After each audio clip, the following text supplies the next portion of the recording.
I said I'm sent us to go live. We are live. Oh, hey, we're live. All right. Well, now that we're live, welcome to the tradingwithcody.com chat with Trading with Cody himself. Mr. Cody Willard is also Mr. Cody Willard, calls me. hedge fund manager. Will Mr. Bryce be joining us today? Bryce, are you going to come sit back here? Are you going to just go on the computer over there? Or is he hard at work for the subs? Guys, nobody wants that. Well, we do have plenty of questions that are coming into the tradingwithcody.com chat room. So we have a bunch queued up. Feel free, if you are watching, to add those to the YouTube chat. We will pull those up here. You want to just dive right in, Cody, because I know you try to keep it about an hour plus. Your answers can be pretty in depth sometimes. When I do these video calls, my answers are a little bit lengthier than when I type it. So, here's Bryce. Need the cowboy hat today, Bryce. I think that'd look nice. See, I used to tell people when I lived in New York that I was a New Mexico cowboy. And by New York standards, that was 100% true because I've ridden horses. I ride horses occasionally. But I don't have a pair of cowboy boots and I don't have a cowboy hat. Bryce, on the other hand, literally had to ask me for Friday off so that he can go run a bunch of cattle. Excellent. For his father. They are real cowboys. Yes. They run cattle. So I tell Bryce, next time we do a Zoom call, I want you to throw the hat on. I should have grabbed mine, but I don't run.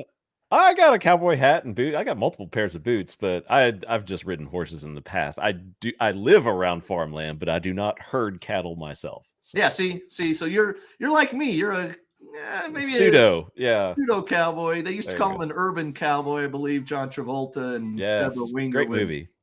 It was Johnny Lee looking for love in all the wrong places. That was my first favorite song as a wee little cabana. Wow. So, yeah. I don't think I've ever actually seen the movie, by the way. I just know. Oh, yeah. I had the Urban Chipmunk album, which took all of the #1 hits from Urban Cowboy and other country songs like The Gambler, and did it in Theodore Simon and who's the third Chipmunk place? Alvin. Thank you. Thank you. Alvin. All right. So let's jump in now that we've done the silliness. Let's do some questions and let's go to the chat. So Kyanks16 asks, could you please expand on the bull case for STM, which is a very recent addition to the portfolio, I believe. Where's this one rated? I see it had a 7 rating when the share price was about 43. Yeah, so what is it now? About 39? Yeah, I'm gonna look that up. Let me pull it up here. STM is 38.30 as I speak. So look, there's several factors that we like about STM. Specifically, they are not completely fabulous. Bryce and I just published a book. If you're watching, go to Amazon and type in The Great Semiconductor Shift. We just published a book last week about this great semiconductor shift, which is the idea that companies like Apple, Amazon, Google, Meta, Tesla have gotten big enough, rich enough, and have enough smart engineers on staff or that they can hire such that they can start designing their own chips. We've seen Tesla do this for years. Apple started doing it about 2 or 3 years when they replaced the Intel chip in their computer with the M1 chip designed by Apple. And that is it's a very early trend. I don't think most analysts on Wall Street are even paying attention to the fact that Avago /Broadcom, Nvidia, AMD, who are some of the other big fabulous guys, Bryce? Did you say Qualcomm, MediaTek? Qualcomm, MediaTek. Companies who do not have their own factory. In semiconductor lingo, it's called a fab.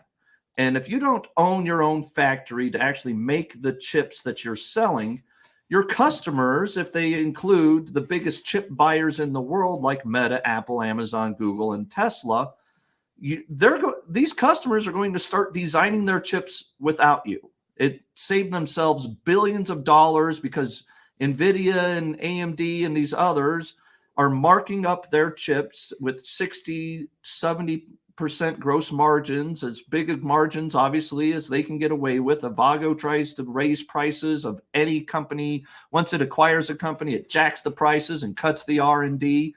And that is not a sustainable model. You need to own your own factory if you want to have a competitive edge in 5 years or 10 years, especially on the very highest end chips. So STM owns its own fabs. Another reason we like it a lot is I think the silicon carbide technology, a new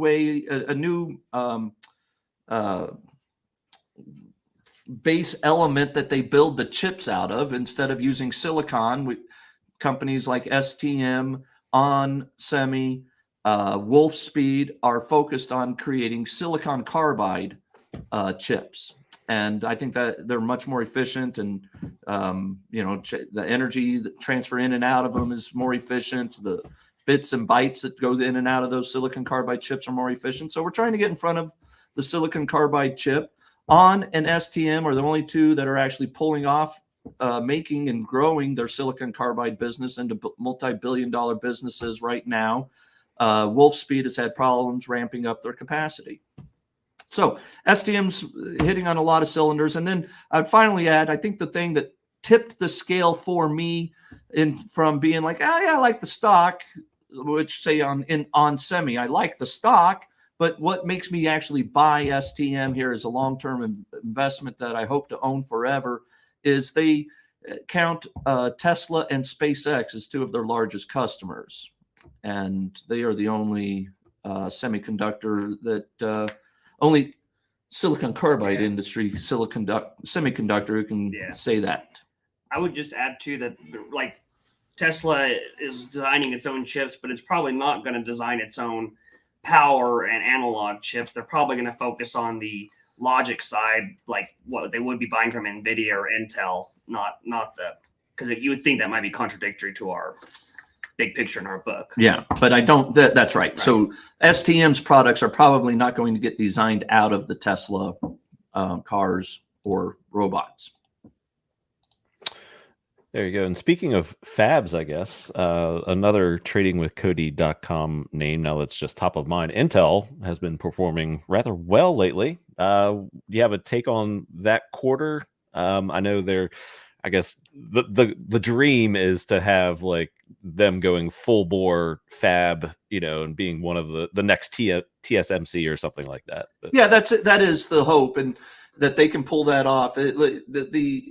There's the onshoring revolution where the United States has recognized that the entire supply chain that they've been depending upon China and Vietnam and Taiwan and South Korea to bring on chips and technologies and finished products for decades, frankly, it doesn't work anymore. And so there is an onshoring revolution where they're bringing even, like making underwear in the United States is going to happen again in several years. But specifically, the semiconductor industry is so crucial for defense, for military defense, for the United States to feel secure, for our Tesla, Apple, Google products to work. We need the most advanced chips, and the only place that we've been able to get them until recently has been Taiwan with Taiwan Semiconductor, TSMC. And Intel, the whole reason I've been investing in Intel for the last year and a half, 2 years, and built that into one of my largest positions in the hedge fund and in my personal account, frankly, is because we have to get out of Taiwan. We can't be dependent upon Taiwan for the most advanced semiconductors that run our world, our society, and our defense. And so Intel is the only one that can compete against Taiwan Semiconductor in the United States. Samsung can do it in South Korea. But again, you've got an existential threat to that supply chain at any time. And so you want to have your chips made in Arizona, not in Taiwan. And within about and sometime next year, Intel will be making some of the most advanced chips on the planet here on the American soil, not just their own chips, but Intel has pivoted to making chips for all these other companies, including Google, Apple, Amazon, Tesla, Meta. They haven't announced these customers yet. Intel has said what they've got 3 of the who's who of them. So it's probably Nvidia, Apple, maybe Google, Qualcomm. But yeah, I mean, you would expect within the next 2 years that Intel has, 20 of the biggest chip buying and or chip vending companies on the planet using fabs from Intel. So would you say like smartphones and PCs are, a lot of people were like, oh, well, the PC numbers were great. That's cool and all for right now, but the needle mover will be, I guess, the fab going forward years from now. Is that fair to say? That's right. Intel is Intel's got several levers here. They probably are starting to take some market share back from AMD in the central processing unit, the computer chips that run the Mac I'm talking on right now. Well, not the Mac I'm talking on. It's an M2 on this one. But those types of central processing units, they're probably taking some market share from AMD again.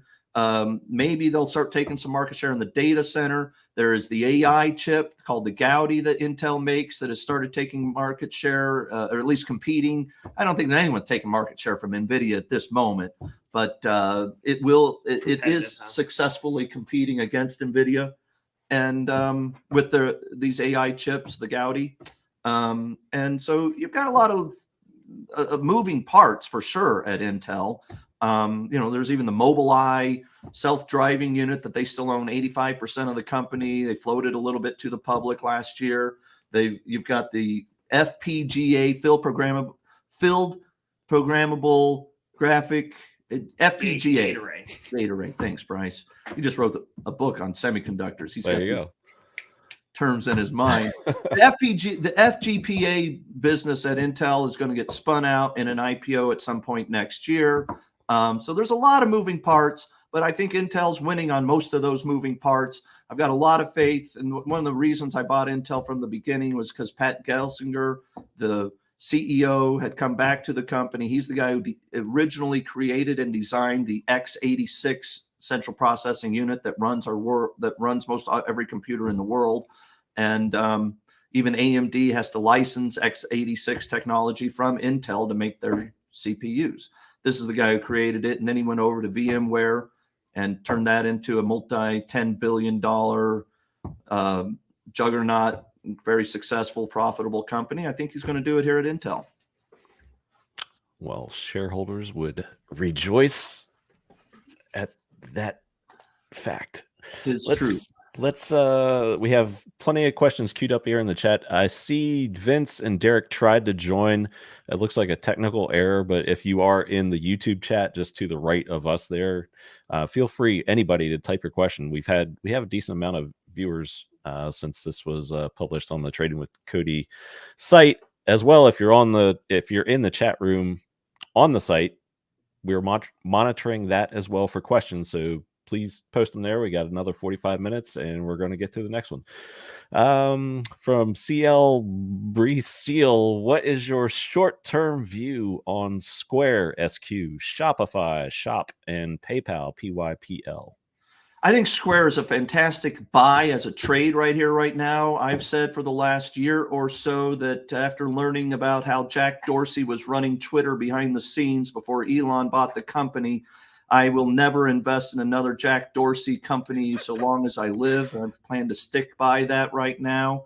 Can't stand the guy. I think he's a total hypocrite and not necessarily saying what he means whenever he's talking. And so I think Square is probably a great trade at $39-40 or wherever it is right now, down 50% from its recent 52-week high and down, I don't know, probably 75-80% from its all-time high. We just actually ran some numbers on that this morning. I asked Bryce to run our numbers through what I call my winner ratio and look at what the profits 5 years from now on some conservative assumptions. And it was like a 5 price to profit price right now. The price right now is 5 times what the profits in 5 years will be. And that's a pretty good buy if they can pull that off. But again, I don't want Jack Dorsey in my life, so I'm not doing that one. Shopify, again, this one is a great company. It is a Canadian company, which I've never really successfully invested in a Canadian company for the long term. So I think it probably has a little bit of a Canadian discount anyway here. But yeah, I mean, if you're going to put my feet to fire, I'd rather buy Shopify than sell it, both as a trade and or as a long-term investment. It's a great product if you want to build your website or a shop on the internet. It's a great way to go about doing it. PayPal, PayPal is a utility. I use it at Trading with Cody I'm locked in to PayPal. I hate the service. I hate how much they charge me, and they piss me off all the time. I hate the chart. Yeah. Yeah, there you go. But I'm locked in. It's not like I'm going to go rebuild my Trading with Cody payment system and ask everybody who subscribes to it to put their credit card in at a different spot than the PayPal place that we've used for 12, 13 years that I've been using, that I've had Trading with Cody. So, but PayPal, again, looking at that chart and seeing where it's at right now, long-term investment, it's not like this is a bad company or something. I would rather buy it than sell it at this moment from a trade perspective or from an investment perspective. I do not have a position in PayPal, Shopify, or Square at this moment, any of the three. But I'd rather be long than short any of them, even with the Jack Dorsey factor. Interesting. Next up, a space-related question. Speaking of space, the Skytles cryptocurrency call is right after this one. So hop on over from this show to that one if you'd like to join us for crypto and space news. All right. D. Sekula asks, any pre-analysis with Rocket Lab earnings coming up, as most of us here have pretty big positions in this name? I've been saying for the last month, what happened most recently, look, Rocket Lab is, let me back up. Rocket Lab is one of the maybe handful of entities on this entire planet that can successfully, repeatedly send satellites to space. So that is a unique and important and valuable thing to have. Rocket Lab most recently had one of their rocket ships blow up before it got satellites for their customer to space. And the FCC, is that who does it? Who's the company? FAA, thanks. The FAA stepped in and said, look, we're going to have to investigate what happened before you can launch again. Then was it last week the FAA came out and said, yeah, you guys are good to go. Green light for the next launch. Go ahead. And so that's all good. I'd like to I've been saying for the last month, I want to get through this next earnings report and hear what's the CEO? Peter Beck. I want to hear what Peter Beck has to say about near-term trends, near-term ability to get the launch cadence up. They're supposed to launch how many times this year? 12 or 13, and they're not going to make it. Yeah, I think they were shooting for 20 or something. Yeah, whatever it is, they're not going to make the cadence that they were hoping for this year. I'd like to hear what next year expectations are. So I don't think the stock trades off an earnings report much anyway. So, this is a speculative long-term space play that is competing against an 800-pound gorilla named SpaceX. As I've said all along, I think Boeing or Lockheed Martin or even the country of Australia or something like that should come and just buy Rocket Lab. Another thing to keep in mind, Rocket Lab's entire market cap is equal to the price of 2 United Launch Alliance launches. The ULA costs more than $1 billion to send stuff to space. You can buy the entire company of Rocket Lab for 2 or 3, if you're going to have to pay a premium, so call it $5 billion. Next question. Next question. Speaking of questions, we need more questions because I've got questions in the chat in the email too. Okay, great. So we can look at those here. Next one is from Frustrated Bull. What are your thoughts on Apple going into earnings? Personally, I have older generation watch Ultra, iPhone 13, and 2021 MacBook Air. I have no interest in upgrading. I'm just a sample of one, but I wonder if this is a widespread sort of idea to hold off on larger purchases. Look, I do think there's a rich session instead of a recession, a rich session. I think wealthy people, by the way, you're frozen, Cabana. Oh, my bad. I think wealthy people are feeling the pinch right now. I think middle class people are feeling the pinch right now. I think poorer people have been feeling the pinch for months already anyway, with inflation having skyrocketed like it has over the last year or two. So I think there is sort of a consumer recession percolating. This underscores some of that. And Tim Apple / Tim Cook, the CEO of Apple, is a great operator and a very conservative, boring manager of a formerly exciting, innovative, revolutionary company. I've owned Apple since 20 cents a share in 2003 personally, and I still own it, and I'm not selling it, but I'm not excited about it here. It's overvalued. I think the market cap, the valuation here with the price to earnings ratio of like 25 at this moment is too rich. Even I think a 15 to 20 price to earnings ratio would be a fairer, a more balanced, reasonable place for the stock to trade.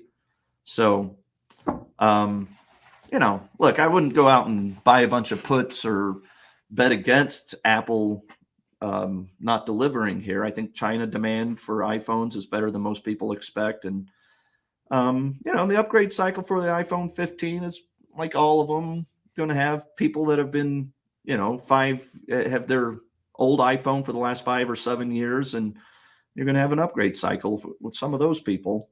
I'm not planning to. I've got the 14 plus or whatever, and I'm not upgrading either. Yeah, I haven't upgraded for a few years, and I'm quite surprised maybe that the devices are still, they haven't had the cycle and glitches that you're used to, that oh my goodness, the battery dies every time, like within a day and stuff. Just amazing how that comes around when your term is up. Yeah. So Bryce has what, a 5-year-old iPhone yourself, probably, don't you, Bryce? 12, I think. Yeah, iPhone 12. So, and you're not interested in upgrading? No, I need a new one. My camera's kind of broke. Oh, that's right. Yeah. So there you go. He might upgrade. He's a sample of one also. Next question. We see this. Maybe it's Bart who asks this every week. What are your top 5 buys and top 5 positions as of today? And I'm going to leave and come back in just to see if I can correct my camera issue. Go ahead. Okay. I'll keep talking while you're gone. My top 5 largest positions in alphabetical order, as I like to give it every time, would be, we'll go with the stock symbol alphabetical order. Hood, Robin Hood, Intel, INTC, Netflix, NFLX, Tesla, TSLA, and Uber, UBER.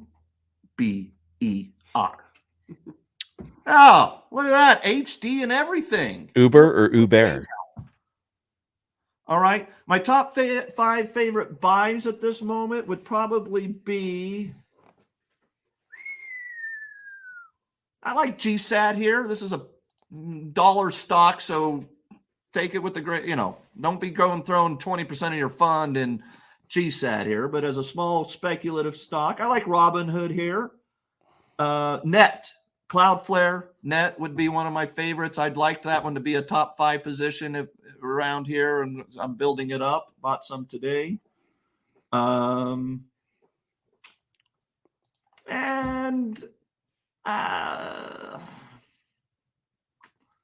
You still like Netflix? still like Netflix here. If you don't own much, I would. I mean, I did sell a little bit. We have a big position in Netflix. I bought a bunch of it before the earnings a month ago, as Trading with Cody subscribers know. And then I exercised some of the calls that we had. So, I mean, I still like Netflix a lot here. I'm not buying it today. In fact, I sold a tiny bit of my position just to keep it a little bit balanced in the portfolio. But yeah, there you go. How about Snow? I'd throw Snow up there. I guess that's along the lines of Cloudflare, cloud related, and they're kind of so far since we put these on in the portfolio, they've kind of traded in tandem, and I would kind of expect that, I guess, going forward to an extent. Yeah. All right. Are there more questions in here, or you want me to go to the emails? I would prepare the emails. I have one more that was just asked in the tradingwithcody.com chat. And any new updates on Upwork, which I think is not part of the portfolio anymore, if I'm not mistaken.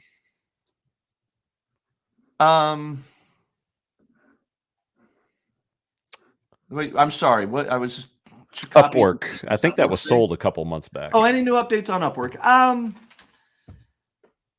Look, this is a business that people like us can go and find help trying to figure out how to use artificial intelligence, people to help us use artificial intelligence. And so Upwork is a place where companies can go hire people temporarily, part-time, and or even go find a full-time employee. But Fiverr is its biggest competitor. Both of these stocks have been completely hurt over the last few months. Believe it or not, Trading with Cody subscribers know that we were buying this stock, this Upwork, right there at the bottom of that one red candle. If you'd move your mouse over there and show them right there. We sent out a trade alert that morning and said we're buying this thing pre-market while it's down. And by the time it finished that day, it was, back up like 20% from those morning lows. We trimmed a little bit along the way. Have not bought, I don't think, any back at all since then. I think I'd rather buy it than sell it at this moment, but I think he had sold it maybe above 14 or something like that. So yeah, we did send out a trade alert to trim some right near the highs. Yeah. We had more than a double within like a month on it. We took some off the table, and I still like the business, but this is a bear market for small caps that are unprofitable, and that applies to Upwork and some of the other stocks in our portfolio. If you're a small cap and you're not generating cash right now, your stock is probably near a 52-week low, and Upwork would be one of the few that's not actually at that level. I'd be a buyer, say, with an 8 handle. I'd be aggressive around 6, and I'm sitting on a small position at this moment.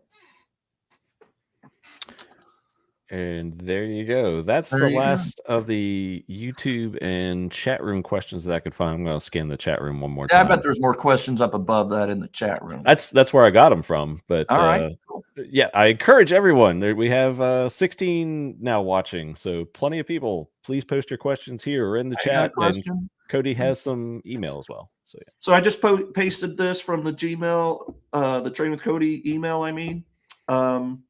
Thoughts on the sell-off, and did you make it a larger position? Let's SMR. He's asking that about SMR. Yeah. Thank you. No, I've not been buying SMR either. Look, this is another unprofitable, speculative, small cap stock that is in a bear market, and I don't know when that will end. I'm a big believer that in the nuclear revolution to power our grid over the next 10, 20, 30 years. This is a company that makes small nuclear modular reactors. SMR, small modular reactors, is where that stock symbol comes from. The name of the company is NewScale. which doesn't have anything to do with SMR. But look, this is a company that if it works out, it'll be worth tens of billions of dollars. And if it does not work out, it's a zero. And at $3 here, if you don't own any, I'd probably take a look at nibbling a little bit. I think we started buying around 8 or 9. So it's been very painful. And I'm not thrilled with it. I haven't bailed on it yet, but there's rarely a day that goes by for the last month that I don't turn to Bryce at some point and go, I am so sick of SMR, or I'm so sick of Rocket Lab, or I'm so sick of MP. We've got a handful of unprofitable small cap speculative stocks in the portfolio, and none of them are working worth a shit right now. The Blade as well. There you go. Blade. Yeah, that's another one I'm about sick to death of. 52-week lows right now as we're talking. Did have another question I found in the chat. This was, I guess, maybe yesterday, but yeah, that's fine. Thoughts on Tesla is still around $200. Are you looking to buy any? Thank you. From Kayak. Get that new scale chart off there, bro. Oh, look at that. There you go. Throw a Tesla chart up there. If you would, please, Cabana. Tesla, we're buying long-dated call options in the hedge fund here. We have no significant hedge on our Tesla at this moment for the first time in weeks, if not months. The stocks, let's just run through the scoop right there. Look, so the stock peaked out right near Elon's favorite number of 420. And then it spent the next year almost collapsing down to $100. Maybe it was a 105 at the low in November of last year. And then we came into this year off to the races again. It ran up to like 260. And we're now back down to 200, below 200 at this very moment. I think we're above 200. 204. Up 2%. Woo, woo. Look, I'm a buyer of Tesla, not a seller. Hit these levels. I'm very excited about the long term for Tesla. I don't think I have any higher conviction on a stock I own other than maybe SpaceX, which is a privately held investment anyway. Most people cannot buy SpaceX, but the Tesla electric vehicle business is profitable, and it's the only one that can say that's not based in China. It's I don't think electric vehicles are instantaneously about to take over the world, but I do think the fact that Ford and GM and the rest of these legacy automakers that I've been short for most of the last year, that they can't even figure out how to make an EV that anybody wants, much less make it profitable, is a problem for them, but a good thing for Tesla. I don't have any shorts on Ford or GM at this moment anymore as of this week. Maybe late last week, we covered the last of them. But that's, you own Tesla for the electric vehicle business, certainly, but longer term, the company's got 2 other $1 trillion kickers in it. Well, you're distracting me. Sorry. It's here. Where are you going? I'm doing speaker. Oh, he's doing some work as we're talking. He's answering fan mail. Screen never stops. I'm not texting. You've got the robot, Optimus robot from Tesla, that I think is a potential $1 trillion business, a multi-trillion-dollar business. And you've got the Dojo supercomputer from Tesla, which I also think is a multi-trillion-dollar potential business in coming, say, 5 to 10 years. What nobody is talking about with the Dojo supercomputer is the fact that Elon did say this about 6 months ago, maybe 9 months ago, on one of the earnings calls or in one of their AI days or whatever. At some point, we listened to Elon mention that there's an Amazon Web Services model for the Dojo supercomputer, artificial intelligence, at some point, where other companies could use the Dojo supercomputer's artificial intelligence capabilities and machine learning capabilities and large language models to create new services and products in the same way that Netflix uses Amazon Web Services to deliver you video. And I think there's that it is a unheralded, much less, it's not even like nobody's even thought of it. Nobody thinks of that at all. Oh, show us the dog, Bono. Where's that little boy? Come on, get him over here. We want to see the dog. He ran out. He's probably chasing the mailman. Oh man. All right. If he comes back, pick him up. There's nothing better on TV than than cute dogs or little kids. I shall. Just Tesla for a minute. I forget where I saw it mentioned it. They were talking autos. It was some podcast, I think. And the guests raised the point or the prediction in the next, say, 10 years, I think the time frame was, that the only surviving two U.S. automakers would be Tesla and Toyota. Do you see any validity in that, or is that a possibility at all? I would push back on Toyota being an American company. Fair. But other than that, no. They're made in Kentucky, but yeah, right. So they do build the cars in the United States, much of the car in the United States, but technically it's based in Japan. Yes.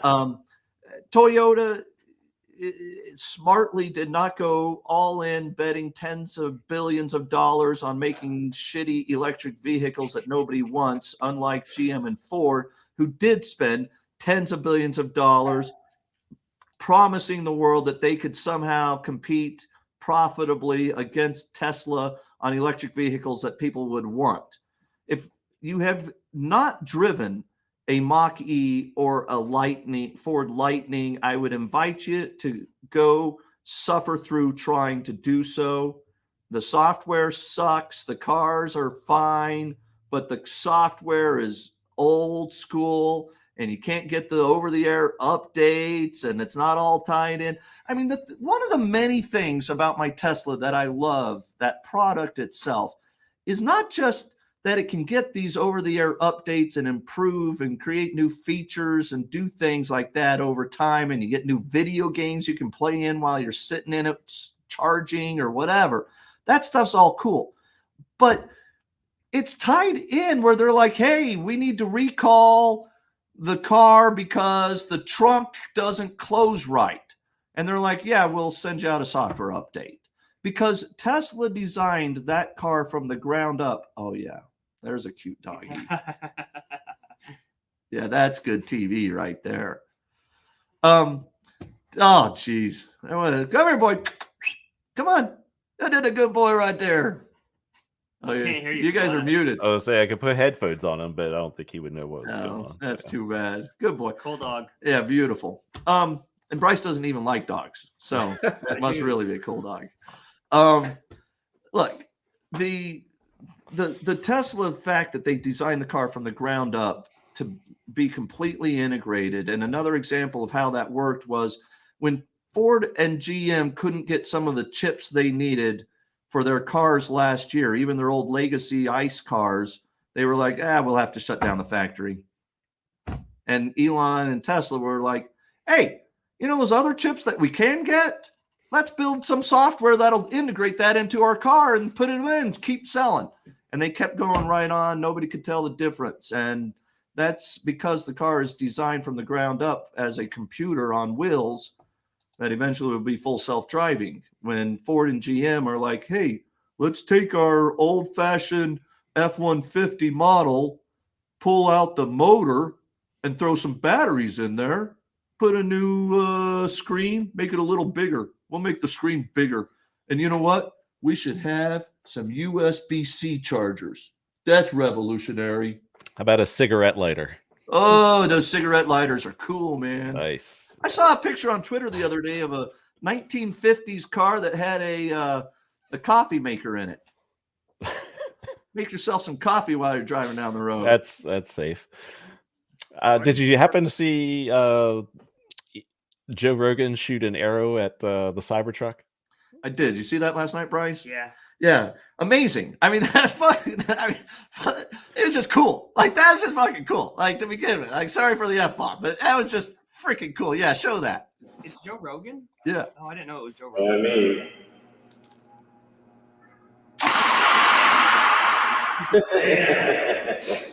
And it leaves a tiny little scratch.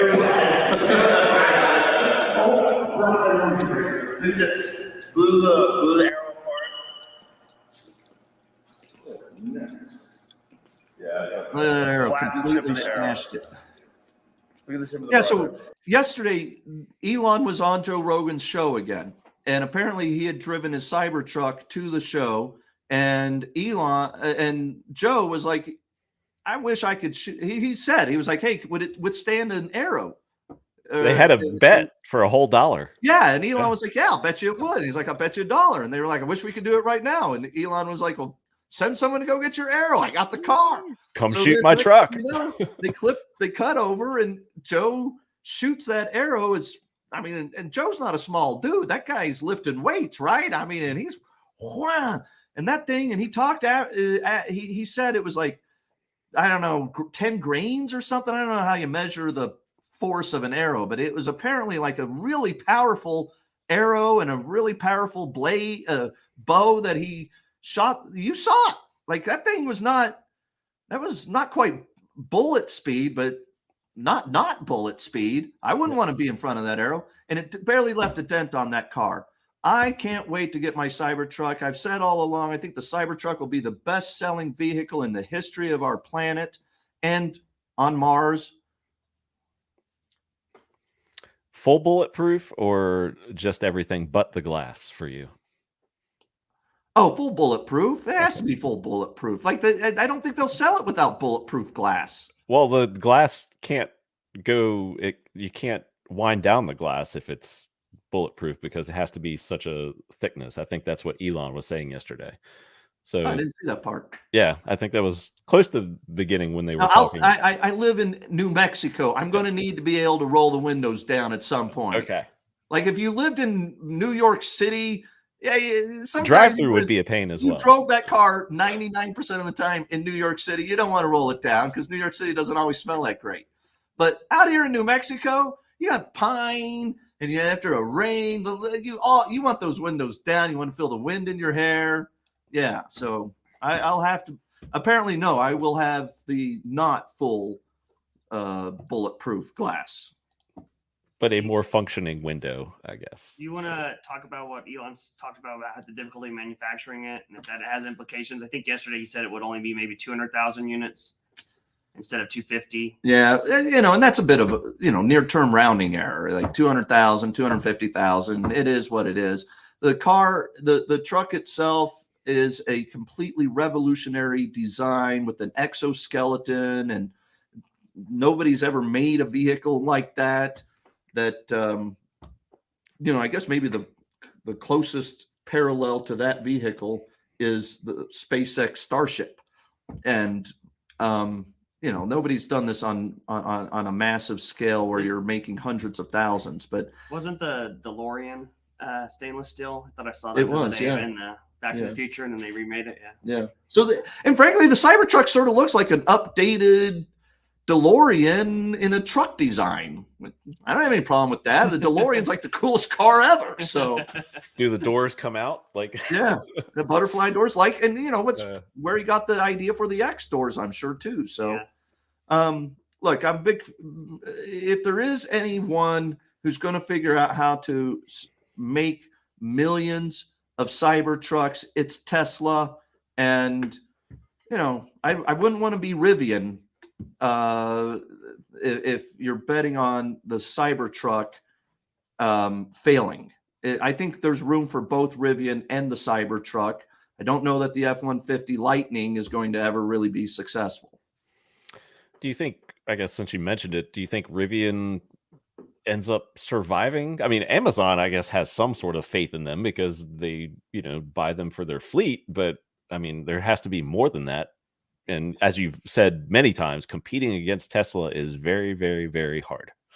Yeah, the Rivian, we've owned Rivian since it was about $13-14, and we took some profits when it popped into the mid-20s, and we still own some. It's not a terribly big position, but it's not a tiny position either. I could almost lose some sleep over Rivian trying to compete against the Cybertruck. Yeah, that's not going to be easy. We did test drive a Rivian when we were in New York, and I loved it. I think It was Cody liked awesome. it. Yeah, it was a great. What I liked about the Rivian better than even like I have the Tesla Model S Plaid from last year, and it's supposed to be like Tesla's highest end car, right? But like you get in a Mercedes or a high end Beamer or something, and it feels luxurious. And the Model S, for as much as I love it, does not feel luxurious. The Rivian, it felt almost luxurious, and not quite a, not quite a 750 BMW, but call it a 550 BMW. I mean, it was a nice, really nice interior, and for $80,000, it's luxurious for that kind of a price. So, how many questions do you have? I have one more. they were all about SMR, so I think we answered that. All right. Well, since we're on the topic of Elon, slight pivot. Mentioning crypto, Dee would like to know: would you ever consider buying some Dogecoin due to the Elon effect? I.e., he promised to take it to the moon a long time ago. Thank you.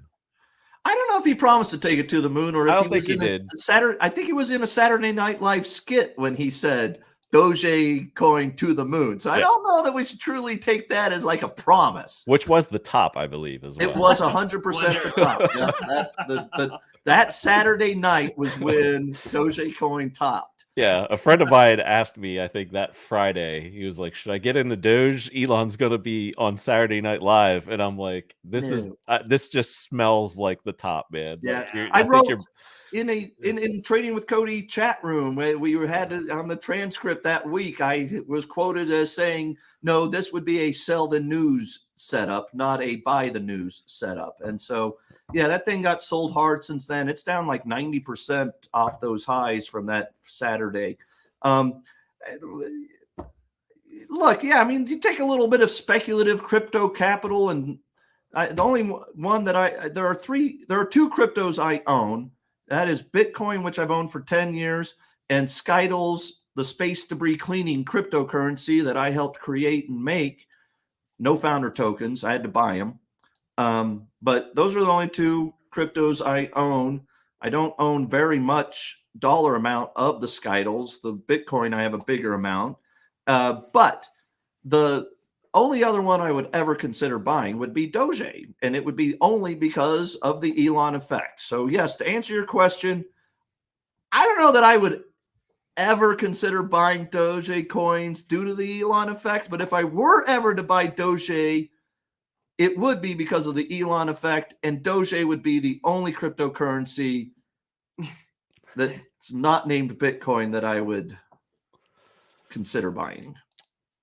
When? Like, when would you buy Doge, you think? I don't know. Like, I apparently I don't really want to because I don't have a good answer to that specific part of the question. You could pack a small moon bag here at the bottom for 6 or 7 cents. Is that the price? Yeah, 7 cents-ish. And what did it hit? It was 80 cents or something at the top? Yeah, this is a Coinbase chart, but yeah, it was higher than that. So, yeah. So look, I don't have an answer of when I would buy Doge. Someday, maybe lower from here. Stick with Bitcoin. Well, any comments on Bitcoin? Because we have about 10 minutes left, and I'm still looking for some questions. Oh, I got another one here in the chat. I will pull up here too. But all right, I'll hit on Bitcoin real quick. Look, we were big buyers of Bitcoin in the hedge fund a month ago, 2 months ago. I wrote about it for Trading with Cody in that weekly question I get in the chat lately, where someone every week seems to, I don't think it's usually Bart, but someone every week is asking me, what are my top 5 buys? What are my top 5 largest positions? For 2 or 3 weeks, I said Bitcoin. Mm-hmm. Bitcoin was one of my top 5 favorite things to buy. That is not the case at this moment. We've had a nice little rally on it. I've trimmed a little actually. But yeah, still long-term, all currency roads lead to Bitcoin. So you stick with the Bitcoin. I did notice that you did not mention Ethereum in your cryptos that you own. Any particular reason? Just lack of scalability, promise, Vitalik, dumping every now and then. Any particular reason? I don't trust Vitalik. That's Buterin, the founder, for those out there. Yeah. Look, Bitcoin has its premise was to be an alternative currency to fiat currencies. And I understand and get why that's a powerful thing with an open source ledger, blockchain. The Ethereum, it's like partly a supercomputer concept. It's got utility, not just a currency, which I suppose could be a bullish point, but I feel like the world's passed Ethereum by, frankly. And I'm not interested in owning Ethereum, probably at any price. There you go. You own Ethereum, Bryce? No, I take it back. I think you're gonna say like at the top 3 years ago. Oh boy, Bryce gave all of us in my family like $20 worth of Ethereum as a gift. That was his Christmas gift. When it was at 14.20. Yeah. Literally, it was like the week it topped, and so it's worth about $5 now. So I have $5. Well, it should be back to where it was now. If we're past the top again. So I mean, it went down to like $88. It was 2 years ago. It was whatever. It hasn't come back, dude. It was the top. Oh, okay. So the recent top, like 4,000 or something like that. Yeah. Yes. Oh, okay. Yes. Gotcha. Yeah, like 4,644. No, Okay, it was 2021. Close to 5,000. It wasn't, Bryce. I'll pull that email up.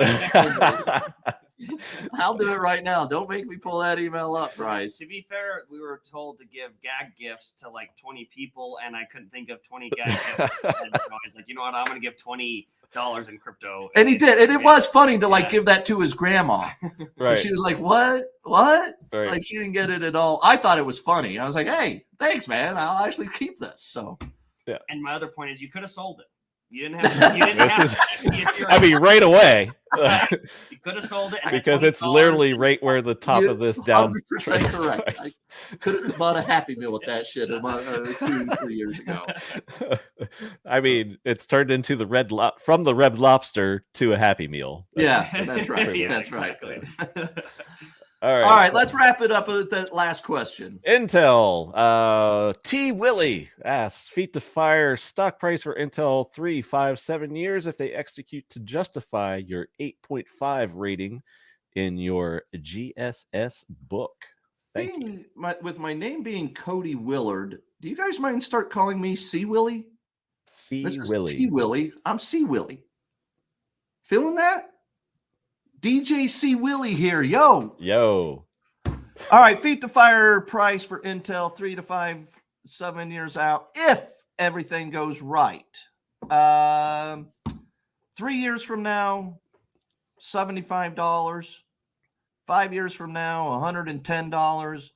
And 7 years from now, $200. Phew. A lot of ifs, but they're in the early stages, perhaps, of executing. Let's do the math real quick. What's the market cap right now, Bryce? 150 billion. I'm going to go with 170. Let's look it up. Intel market cap at this moment is 157 billion. What did I say? 160? You said 170. I'll take the credit. It's 157. Bryce was correct. So going to what were my price targets? 75 would be almost exactly a double. So that's 300 billion. That seems reasonable in 3 years. I mean, TSMC for comparison is like 450, 500 billion. Is it not? I thought it was higher than that. I really shouldn't argue this kid. He just wrote a freaking book on it. So 430 billion. He's right. So look, I think 300 billion would be in the realm of possibility in 3 years. And then I said 110 would be another 50% from there. I think that's 450, 500 billion. And then a double, not quite a double from there gets you to about 700 billion. Look, this that might even be conservative. Frankly, if Intel executes on everything if everything goes right with the CPUs, the artificial intelligence, and the foundry businesses for 7 years, Intel will be a $1 trillion company. So your price target would be about an 8-bagger from here. Yeah, I just looked at the old high. I was like just short of 70 back in 3 early years ago? 2020. Yeah. Yeah, And once again, early 2021. there you go. Mhm. Double top. Double top. And look where we went. We had maybe a triple bottom. And Today we have a triple bottom. Cody, Bryce, and Cabana. there you go. Thank you Hey, guys hey, for do you wanna tuning mention in. the returns on the stocks. You were going to talk about that. Nah, we missed it. Okay. Too late. That was the notes you were making, huh? Well, no, I already had it, but I was adding the NASDAQ. Oh, thank you. So the average, I'll just throw it out here real quick. You know what the S&P performance year to date is? At the moment that Bryce wrote this, 10%. S&P was up 10% on the year. It's the moment he wrote this. You know what the average stock as an equal weight S&P 500 is? Down. Far less. Down 2%. Yeah. The small cap index year to date is minus 5%. Yeah. The average small cap is, you X'd it out. I couldn't find it. That's why I did Can't it. find it. Yeah. Not helpful. He handed me this paper like I was going to get some information out of it. Well, you got the point with the S&P. Yeah, that is the point, Yeah. actually. So, Yeah. hey, I'm teasing you. Great job today. Thank you. Cabana, as always, appreciate your time and energy on this stuff. Hosting, it's a lot of fun having you to help us along. It's fun. I Keep enjoy it. things moving. Cabana and myself and Bryce will be hopping over to the Skytles YouTube channel right now, SKTLS Crypto. Just search SKTLS Crypto on YouTube and you'll find the channel. We'll see you in there. Thanks, guys. Thank you, Thanks, Cabana. everybody. Thanks.